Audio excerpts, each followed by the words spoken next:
Welcome to Simis Nadan Kitchen and you are watching Simis Nadan Kitchen with Simi.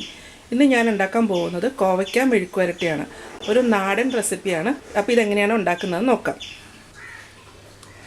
കോവയ്ക്ക മെഴുക്കുവരട്ടി ഉണ്ടാക്കാനായിട്ട് കോവയ്ക്ക ചെറുതാക്കി അരിഞ്ഞെടുക്കുക. ഷേപ്പൊക്കെ ഓരോരുത്തരുടെ ഇഷ്ടം അനുസരിച്ചിട്ട് അരിഞ്ഞെടുക്കുക. ഞാനിപ്പോഴും നീളത്തിലാണ് അരിഞ്ഞേക്കുന്നത്. ഇനി വേണ്ടത് ഒരു വലിയ സവാള, 1 ടേബിൾ സ്പൂൺ ക്രഷ്ഡ് ചില്ലി, പിന്നെ കറിവേപ്പില. അപ്പോൾ നമുക്ക് മെഴുക്കുവരട്ടി ഉണ്ടാക്കി തുടങ്ങാം. അപ്പോൾ ഞാനൊരു ഇരുമ്പ് ചീഞ്ചട്ടി വെച്ചിട്ടുണ്ട്. ചീഞ്ചട്ടിയിലേക്ക് കുറച്ച് വെളിച്ചെണ്ണ ഒഴിക്കാം. അപ്പോൾ മെഴുക്കുവരട്ടിയൊക്കെ ഉണ്ടാക്കുമ്പോൾ വെളിച്ചെണ്ണ തന്നെ വേണം ഒഴിക്കാനായിട്ട്.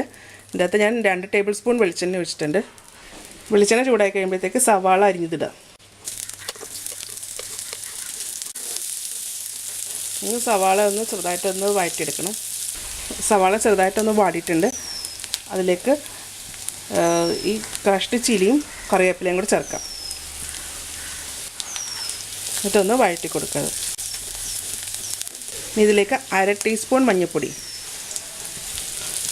കൂടി ഇട്ടിട്ടൊന്ന് സവാള വഴറ്റുക. ഇനി ഇതിലേക്ക് അരിഞ്ഞു വെച്ചേക്കണ കോവയ്ക്ക ചേർക്കാം.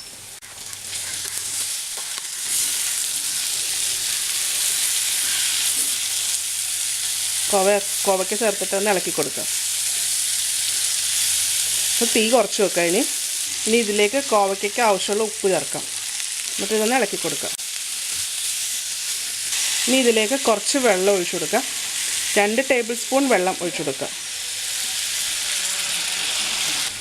വെള്ളം ഒഴിച്ചിട്ടൊന്ന് നന്നായിട്ട് ഇളക്കി കൊടുക്കുക. വെള്ളം ഒഴിക്കുന്നത് എന്തിനാണെന്ന് വെച്ച് കഴിഞ്ഞാൽ ഉപ്പൊക്കെ കഷ്ണത്തെ പിടിക്കാൻ വേണ്ടിയിട്ടാണ്. ഇനി ഇത് അടച്ചു വെക്കുക. അപ്പോൾ കോവയ്ക്ക എന്തായി നോക്കാം. കോവയ്ക്കയിലെ വെള്ളമൊക്കെ വറ്റിയിട്ടുണ്ട്. അപ്പോൾ ഞാനിത് ഇടയ്ക്ക് തുറന്നൊക്കെ ഒന്ന് ഇളക്കുകയൊക്കെ ചെയ്തായിരുന്നു. അപ്പോൾ ഇത് ഇടയ്ക്കിടയ്ക്ക് തുറന്നൊക്കെ ഒന്ന് ഇളക്കി കൊടുക്കണം. അതല്ലാന്നുണ്ടെങ്കിൽ അടുക്കി പിടിക്കും. അപ്പോൾ ഇത് ഇനിയിപ്പോൾ ഇതിൽ കിടന്നിട്ട് ഒന്നും മൊരിഞ്ഞ് കിട്ടണം. ഇനിയിപ്പോൾ ഇത് അടയ്ക്കേണ്ട ആവശ്യമില്ല. ഇതിന് തുറന്ന് വെച്ചിട്ട് തന്നെ മൊരിച്ചെടുക്കാം. ഇപ്പോൾ കോവയ്ക്ക എണ്ണയിൽ കിടന്ന് നന്നായിട്ട് മൊരിഞ്ഞിട്ടുണ്ട്. അപ്പോൾ ഞാനിത് ഇടയ്ക്കിടയ്ക്ക് ഇളക്കി കൊടുക്കുന്നുണ്ടായിരുന്നു. അതെല്ലാം ഒരു സൈഡ് മാത്രം കിടക്കുവാണെങ്കിൽ ഇതങ്ങ് കരിഞ്ഞു പോകും. അപ്പോൾ ഇടയ്ക്കിടയ്ക്ക് ഒന്ന് ഇളക്കി കൊടുത്തായിരുന്നു. അപ്പോൾ കോവയ്ക്ക നന്നായിട്ട് മൊരിഞ്ഞിട്ടുണ്ട്. ഇനിയിപ്പോൾ ഇത് സ്റ്റവ് ഓഫ് ചെയ്യാം. കോവയ്ക്ക മെഴുക്കുവരട്ടി റെഡി ആയിട്ടുണ്ട്. അപ്പോൾ ഇതെല്ലാവരും ട്രൈ ചെയ്ത് നോക്കുക.